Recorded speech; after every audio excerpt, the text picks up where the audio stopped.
Welcome, everyone, to the Hecate's Doorway podcast. Welcome. I wasn't just dying a minute ago. We'll try I to swear, edit. I'm not dying. We'll try to edit out all your coughs. My name is Brandon, and Mr. Cougher over there is Gabe, of course, as always. How's it going?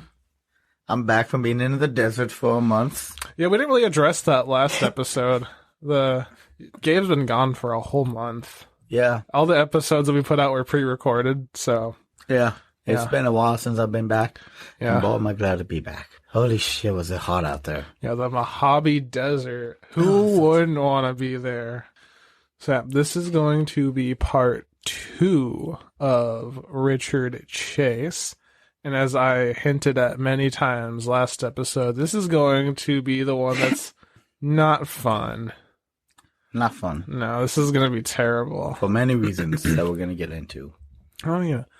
And I guess I'll do it now. Just a little thing at the beginning. Yeah, good idea. So, we are going to get into some very, very gruesome details. We're going to be describing the method of murder of a couple victims.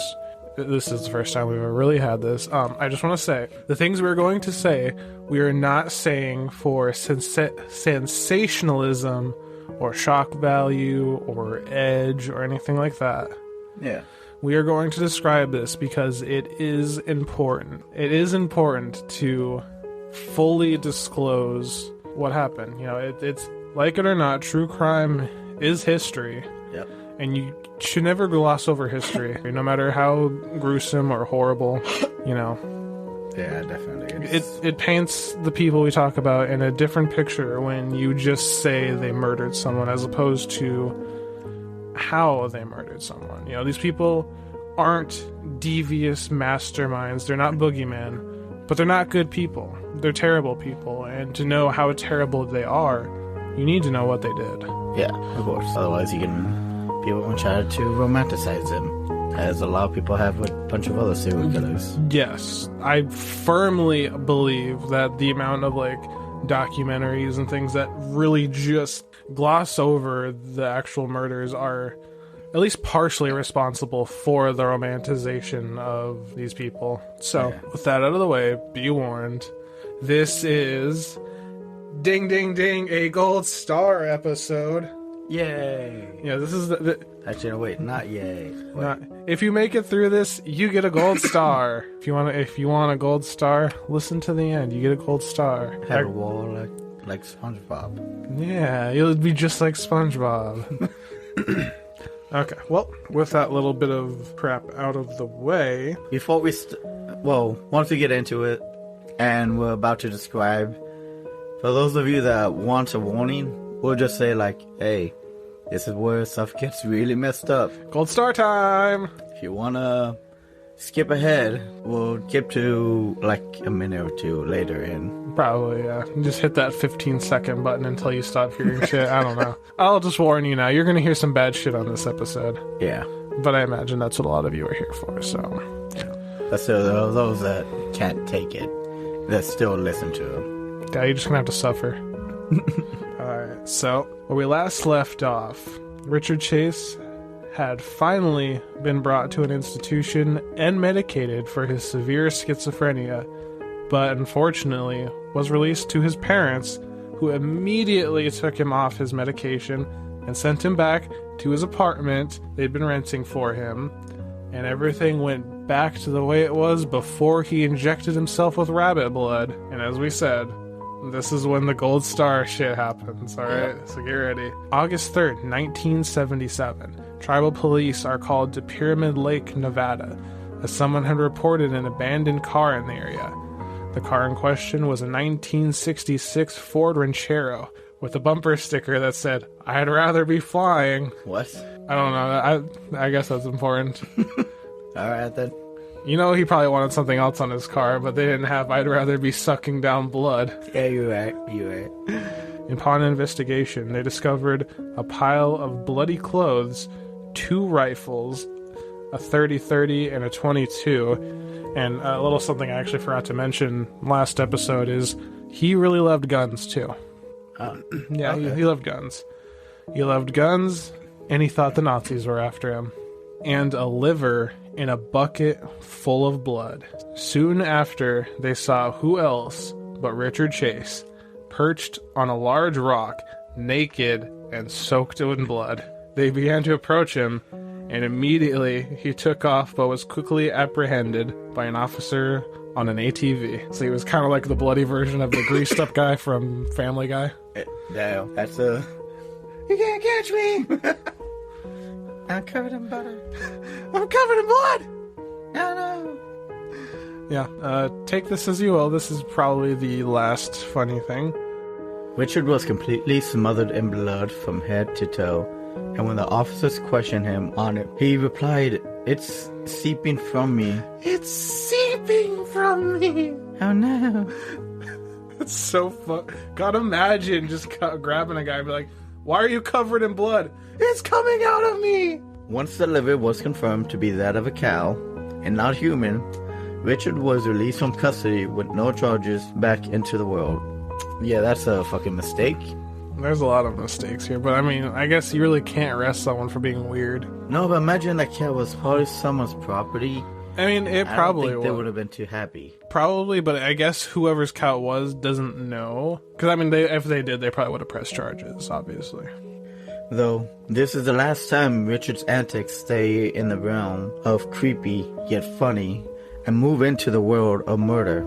Not murder. Murder. Murder. On December 27th, 1977, at approximately 6:30 p.m., Richard would drive by the house of Dorothy Polinsky in his Ranchero and fire his .22 pistol into her house. In an almost unbelievable display of good luck, the bullet passed through the tight bun in her hair, missing her skull by mere inches. Oh man. Yeah. That must have been scary as fuck. Yeah. Holy shit.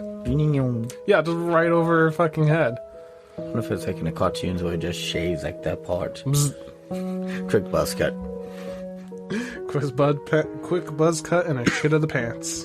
Yep. Richard had fired the one shot and drove off. No one had seen Richard at the time of the shooting, so all police had to go on for the time being was the bullet lodged in Dorothy's kitchen cabinet. One hell of a lucky shot for her. She got lucky. God, I know. Just imagine that. That's insane. It only gets worse from here. Only one day later, Richard was again driving through the streets of Sacramento when he found his next target, 51-year-old Ambrose Griffin. As he was unloading groceries from the trunk of his car, Richard fired 2 shots as he drove by, and as Ambrose's wife turned around after hearing the shots, he fell to the ground, clutching his chest. His first shot missed, but the second hit him directly in the chest. And once again, no one saw Richard as he sped away. No one but Richard will ever know why he went on this new path of random violence and murder. But it's only going to get worse from here.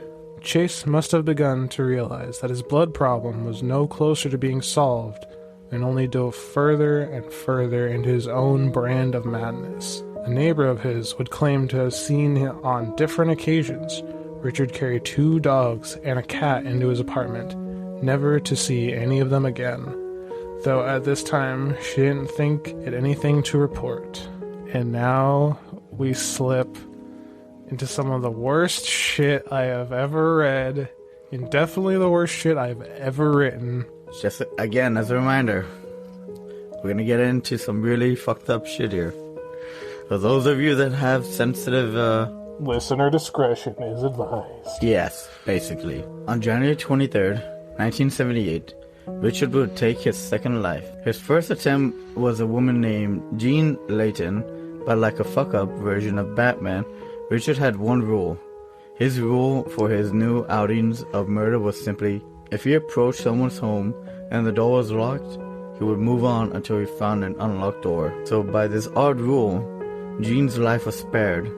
Upon coming to her front door and finding it locked, he did try both her windows and her back door. Though at the back door, he did come face to face with Jean as she stared at him through the window in her back door. Richard stared back emotionless before lighting a cigarette and leaving through her backyard. The next house Richard tried was, however, unlocked, unfortunately. Remember to always lock your doors and windows. Lock your fucking doors. Oh my god.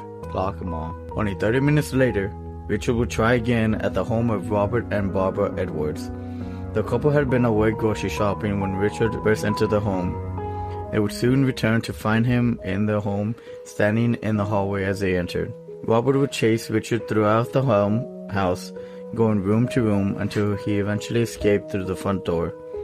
After Richard fled the home, Robert and Barbara searched the home and found what looked like a bag full of the items Richard attempted to steal, including rings, a stethoscope, a tape player, and a decorative dagger. They also found he had pissed all over the baby's clothes and a shat in the baby's crib. After escaping the Edwards home, Richard decided to head to the store and quench his thirst. His regular thirst and not his blood thirst, okay? And after finding an orange soda, he ran into an old schoolmate, Nancy Holden. Approaching her, he decided to start a very awkward bout of small talk. "Were you on a motorcycle when Kurt was killed?" referring to another schoolmate of theirs who died in a motorcycle accident. Nancy put up with as much as she could before making a break for the parking lot. Richard followed her out to the car and began asking her for a ride, but Nancy quickly jumped in her car and took off as Richard began to reach on her passenger door. Richard would head back to the neighborhood he came from and wandered around until he found the home of Teresa Wallen. We don't know why Richard chose her as his next target. It may have been because he recognized her van from the grocery store parking lot, as she'd been there as well just a short time ago. Or there may have been no reason at all, and this was just random chance. Richard approached the home, pulled out his handgun from his holster, ejected a bullet to leave in her mailbox, and checked the front door to see if it was unlocked. It was. Richard opened the door as Teresa was on her way out with a bag of garbage. He held up the gun. Teresa dropped the bag and held her hands up in defense as the gun was fired. The bullet entered her palm and exited through her elbow. Richard fired again, hitting the top of her skull as she fell to the ground as Richard fired one more shot into her temple. Richard grabbed her body by the shoulder and dragged her into the bedroom to lay down on the bed. He then went to the kitchen, grabbed a knife and an empty yogurt cup from the pile of spilled garbage and went back into the bedroom. With the knife, he stabbed her body so hard her sternum broke. Then he sliced into her left side of her stomach and reached his hands into the wound, pulling out her intestines. He stabbed her again 8 more times, avoiding the kidneys. He then grabbed an empty yogurt cup, dipped it into her open stomach, and filled it to the brim with blood. Bringing the cup to his lips, he drank human blood for the first time in his life. He would refill the cup, and this time bring it to the bathroom to smear all over his face and hands. Finally, Richard would walk outside to the front yard, grab a pile of dog feces to bring back, and shove it in her mouth. When the autopsy was conducted, it was discovered that Teresa was 3 months pregnant. Damn. Yeah, let's take a second to decompress a second. Yeah, let's just deep breaths, everyone. Holy fuck. Fucking hell. I can see why you is a gold star. Oh my god. Okay. Yeah. Y'all good? I'm sure. I'm sure most of them have heard probably worse, if not. Man, I hope so. If they're new to this, oh man, I'm sorry. Yeah. Oh my god, yeah. Big time apologiosos. The only clues left at this brutal scene were the bullet Richard had fired, footprints in the pool of her blood, and bloody rings by the body that looked as though they had been left by a large pot or bucket. Nothing to connect police to Richard, as he had only began as one of the most disgusting murder sprees we've seen thus far. Kind of like so that's what I was kind of talking about earlier with the bucket and the liver he found in his car. That was a cow liver. Yeah. So he most likely did this to a cow, and then no one knows why. But he decided to move up in the food chain. Decided to move on up in the world. Teresa might have been chosen at random, but Richard had done something odd the day after her murder. In another neighborhood in Sacramento, Richard went door to door asking for issues of Mad Magazine and Cosmopolitan. No one but Richard would ever know the intention of this. He might have had been looking for his next victim, or this may be something completely unrelated. This did, however, end up in a few people reporting Richard as a suspicious person. The next day, in the same neighborhood, a couple would find something truly horrifying in the backyard. Aww. They found their poor lab shot dead with its stomach ripped open. When they were asked who might have done this by the police, they were told of an odd smelling man in a dirty orange parka that had been taking 2 of their puppies home with him just days earlier. This description got the attention of Ray Bondi. Ray. Oh, Ray Bondi. Biondi. Bondi? Biondi. The lead investigator in the murder of Teresa Wallin. He had already heard the reports of an odd man asking for magazines in the neighborhood, and hear them describe the same man as interest peaked. They performed an autopsy on the lab, but only got a fragment of a .22 bullet from it. Nothing too definitely linking this to anything. But 2 days later, Richard would perform his final murders. It's Gold Star time again. Oof. And this one is even worse than the last one. So, everyone find your center. Breathe in, breathe out. Because I'm about to fucking ruin it. I'm sorry. Oh no.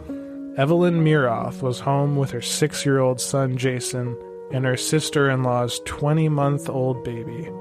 Danny Meredith had come over to visit, and Evelyn asked if he would help her and rent some snowshoes for her son Jason, who was going on a play date later that day in the mountains. Danny left, and unfortunately, only carnage would follow. Evelyn ran herself a bath, and as she soaked in her tub, Richard entered the house through the unlocked back door and made his way to the bathroom. He would find Evelyn and shoot her in the head. After hearing the shot, Jason went to investigate up to Evelyn's room, which was connected to the bathroom. Once in her bedroom, Richard would fire 2 shots into Jason. It seemed Richard wanted to repeat what he'd done to Teresa and dragged her body onto the bed and went down to the kitchen for the knife. It was at that time that Danny Meredith returned with the snowshoes. As Danny walked down the hallway, Richard came up to him and shot him between the eyes. A baby's cries began to sound, and Richard followed, found the source, put the gun to the baby's head, and fired.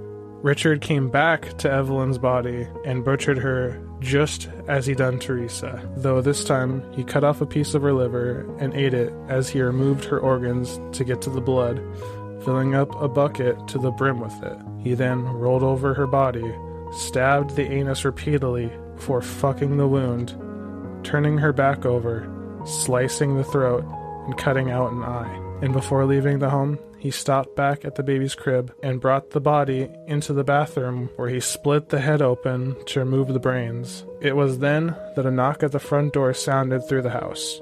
Richard waited for the knocking to cease before grabbing the keys to Danny Meredith's car and left the house with the baby's corpse and a bucket of blood. Fucking hell. Jesus fucking Christ. Everyone, deep breath. Yeah. Let's, That's fucked up. I'm sorry. It's even worse when I say it out loud. Yeah, I imagine. Okay, well, there's that, but that was the worst of it. It's all smooth sailing from here. A concerned neighbor came over around 30 minutes later, opened the back door, and saw Danny Meredith's corpse. Upon seeing the corpse, she went back home and called the police. They again found nothing that could link them directly to Richard, but it was obvious whoever had murdered Teresa had been responsible for this as well. With nothing left to go on, Lieutenant Boydie decided to Biondi. I'll get that right eventually. Biondi decided to try something relatively new at the time. Biondi had attended an FBI seminar a few years back, a seminar on psychological profiling, and he put together a profile that matched Richard to a bloody T. Being in the late 70s and having no witness mention anyone of color, when asking about suspicious people in the area, Biondi concluded the killer must be white. He also concluded the killer must be schizophrenic, seeing as how the killings were disorganized in the middle of the day, and no real attempt to cover anything up or hide from any witnesses was present throughout. He also assumed the killer had no job, no spouse, and no real social life, as the killings took place during regular business hours. It also seemed the killer went all out from the beginning, killing them instantly to ensure control over the ordeal, which suggests the killer had no real interactions with the victims, suggesting very limited social skills. Lastly, Biondi assumed the killer had spent time in a mental facility. Ding, ding, ding, ding, ding, ding, ding, ding, ding. Oh man. And yeah, we check off all those boxes. Yep. This case is often cited as the gold standard for the disorganized killer. The FBI also likes to take credit for solving this case. They really didn't do anything other than provide the psychological profiling tactic that Biondi and his team used. But even with the perfect profile, not much seemed to move forward with the investigation until Nancy Holden saw the police sketch made from witness testimonies and resembled her old schoolmate. Nancy told her father-in-law, who was a Sacramento police officer, about her encounter with him at the grocery store. And with that, Biondi had a name to the face. And with that name, he found a concealed weapons arrest attached to Richard for a .22, as well as his records from the mental hospital Richard had been in and gotten his schizophrenia diagnosis, along with being labeled as a violent patient with an obsession for blood. He also found the Pyramid Lake incident in his records. Let's just take a second to acknowledge the fact that he was labeled violent and obsessed with blood. And they still let him go. And they still let him go. Shows how little they cared back then, because they really did not give a fuck about mentally unstable people back in the day. They didn't give a shit. Nope. They just put them in the corner and shooed them away. With all this information, police went to Richard's address and knocked on the door. There was no answer, but they could hear Richard moving around inside. They didn't have a warrant and didn't want to compromise anything by entering without one. So they decided to straight up pretend to leave. They loudly proclaimed their intentions to leave and returned later, made some noise, and quietly waited. I love this And it so actually much. worked. Holy crap, it worked. They were just like, alright, no one's home, I guess we'll go. Clunk. What the fuck? They just did that and they hid behind bushes. I want to see that done in cartoons. Hey, that's exactly like what they do in cartoons. And Richard is just sitting there like, alright, I guess they're gone. He is schizophrenic, so it's, yeah. Yeah, I guess. Very soon after Richard would leave his apartment with a cardboard box full of a bloody piece of paper, police emerged and ordered Richard to stop, and he threw the box and took off. But he was bashed in the head with a gun by one police officer and fell to the ground. But as the officer bent down to cuff him, Richard began squirming and fighting against the officer, the whole time trying to reach into his jacket for his gun. But Richard was overpowered, and the vampire of Sacramento was in custody. That's like that horror movie shit where you just like smash him in the head, because the cop that did that thought he was dead. Oh damn! Like he just dropped, and then he's like goes down to investigate, and then Richard just like starts squirming around, fighting and shit. Damn. I heard there was one report of, I don't know if it was that cop, but it was one of the cops that was there, that at first he was just like, I'm gonna shoot him as soon as I see him. I'm gonna fucking shoot him in the head. But then he's just like kind of takes a step back, like, no, that won't make me any better than him. Yeah. A cop not wanting to shoot someone? Whoa. It just blows my mind. A different topic for a different day. Yeah, I guess so. But not that type of podcast. Not yet. Probably not. That wouldn't last very long. Nope. After the arrest, police obtained a search warrant for Richard's apartment, and it was every bit as gross as you would imagine it to be.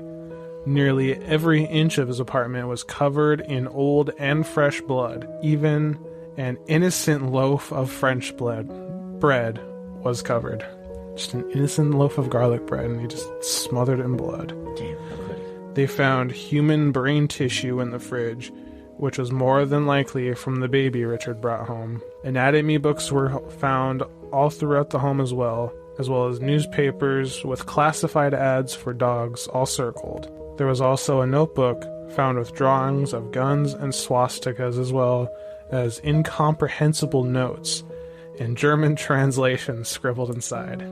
A page with his signature written 12 times, and on the bottom of the page, Richard had written, "My name is Richard Chase. I am a 01000 computer.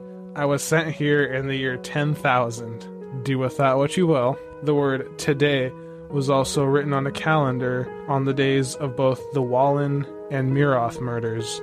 It had been written on over 40 more dates in the coming year. Damn. Yeah. They also found human tissue in the blender. Oh, ew. Human tissue that belonged to the baby. Yeah. Yeah. But no, he had like swastikas and shit. Not because he was a Nazi. Not that I'm defending him. But because he fully believed that the Nazis were after him. They were the ones taking his blood. He thought that, like, you know, all those, what do they call them on Supernatural? The Thule Society? Oh. The occult Nazis? Yeah. The ones with the UFOs and shit? He thought those guys were after him. Damn. Yeah, don't fucking ask me why. I don't know. He's schizophrenic. Yeah, I guess there is no why. Yeah. The man had something wrong in his brain and... No one tried to fix it. This is like if the Joker movie was turned up to 20. Oh, shit. Honestly, like... Yeah. Dude could have been fine if he got the proper treatment. Like, there's still that little bit in there that you're like, you know, it obviously couldn't all be the schizophrenia, because most schizophrenics aren't violent. They're not murderers at all. They're harmful to themselves and not other people. Yeah. So obviously there was something else there too beyond the schizophrenia. But I'm pretty sure if he got treatment for it early on, it might have been okay. But that's also the other part of this, where it's like, was it just going to happen anyway? Yeah, you never know until he gets help, and hopefully he might have been able to deal with it better, but Maybe. Because he didn't, people suffered. Big time. Holy fuck. Richard would be charged with 6 counts of first-degree murder and was sentenced to death by the gas chamber after his insanity defense fell through. Though he would not make it to death's date of May 8th, 1979, because on December 26th, 1978, Richard would take a handful of antidepressants he had been hoarding after being egged on by other inmates and died of toxic ingestion. Yeah, once they find out that you're a baby killer, no, even in a room full of murderers, they all hate you. Yeah. Apparently they also did the thing where they'd piss in jars and then throw the piss at Richard when he'd go past them. Damn. Yeah, it's weird to me that the insanity plea didn't work. Yeah. What I read from why it didn't work was mostly the calendar dates. Yeah. Yes and no. Premeditated, yeah, but you also have to think, premeditated what? Yeah. Did he know he was murdered? I'm not trying to defend him. Holy fuck, I'm not trying to defend him. I just trying to add reason to insanity. insanity. It just makes I scratch my head because I'm like, yes and no, I guess. Yeah. But whatever. It's not like it really matters. He's gone. Who fucking cares? True. Yeah. My last little bit of information, something I have to share with the world. Oh, no. Before he took his own life, who fucking gives a shit? Well, actually, he didn't really stand...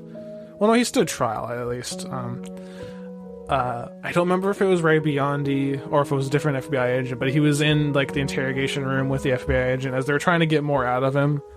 They didn't really get anything useful out of him because while they were, trying to talk to Richard more, he would tell them that the UFO Nazis were the ones doing this, and if they could just get him a radar gun, he could track down the UFOs and bring the Nazis to court to stand trial for what they'd made him do. As well as reaching into his pockets and pulling out 2 handfuls of mac and cheese and handing them to the FBI, saying that they're poisoning him. I could just imagine, be like, Richard, okay, so why'd you do this? It was the Nazis! If you give me a radar gun, I can find them! Also, here, take this! Pocket mac and cheese. Pocket mac and cheese. Why? They're poisoning it! I swear! I can't eat it. It used to be my favorite food. Ravioli, what's in the pocket-oli? Oh, man. That concludes Richard Chase. That concludes Richard Chase. And holy shit, I'm sorry I forgot to mention this in the beginning of the episode again. I was supposed to mention this at the beginning of episode 1. But I used 2 sources for this, 2 main sources.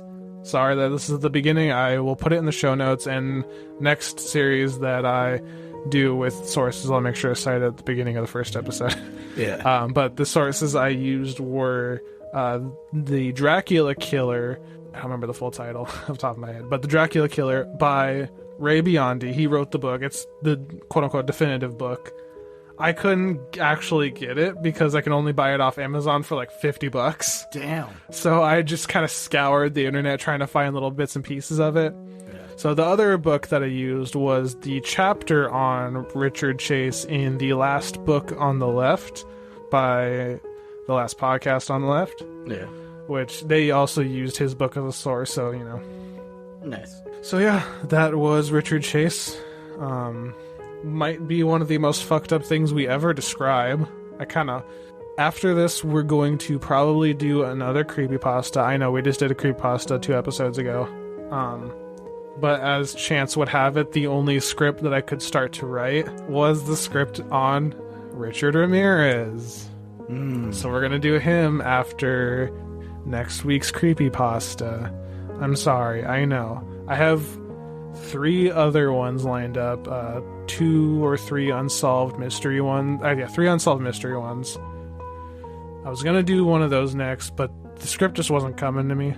Yeah. You know, it's one of those things where I could be wrong. So if after the next creepypasta one it actually is an unsolved mystery one, you're welcome. But it might just be Richard Ramirez. Yeah. Back to back Richard. No, not the Richards. 2 Richards. We'll call him Richie. Don't call him Richie. Richie Ramirez. That was apparently his nickname. Really? Yeah. Little Richie. Of course. That's a terrible name for that guy. Okay, but thank you all for listening. I'm sorry if either of these were a little off. Like I said at the beginning of this episode, we haven't done this for a month. Yeah. So It's been a while. but I think these turned out pretty good. Yeah, they did. Thank you all for listening. As always, if you want to follow us on Twitter, we are at Hecate_podcast. We put out when we release episodes and small little things here and there if you want to follow us. If you'd like to contact us for any reason, you can DM us there, or you can email us at hecatesdoorwaypod@gmail.com.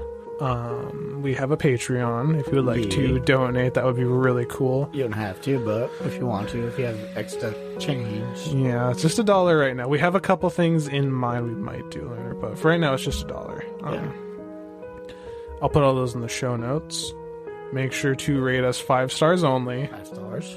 We don't accept 4, 3, 2, 1, or 0. I will send it back. I don't think we can take 0. 0 is a no rating. If you don't rate, what the What else could we have done? what more do you want? I read the worst shit I've ever read. I don't know. Oh, no, yeah. The most fucked up shit. Maybe not the worst as in the worst rating. I've read some... Have you listened to the creepypasta episodes? Those are terrible. Yep. But at least those are fun. Ew. Alright, well, be ready for the next one. I know, back-to-back creepypasta, back-to-back Richard. That's all we do now. We're the creepypasta Richard podcast. Just that in general. Just nothing but creepypastas and Richards. We don't know what the next Richard is. We'll figure it out. Dick. Can we call him Dick Ramirez? Yes. Dick Ramirez. Good one. Alright, that's enough. Thank you all so much. Thank you all for listening. Thank you all for staying tuned through all of this. Oh my god, yeah. Okay, if you made it to the end, You gotta go. I will send you one of my stickers. I have a shitload of stickers. You know what? If you made it to the end of this episode, Send him a bunch of stickers. DM me on Twitter or email us saying you made it to the end and you want one of my stickers. I have horror stickers. I have satanic stickers. I have show stickers. You have a bunch of I stickers. will mail you one if you made it to the end. Yeah, definitely. I'll be so sad when no one emails. You know, No one listened to the end. No one ever does.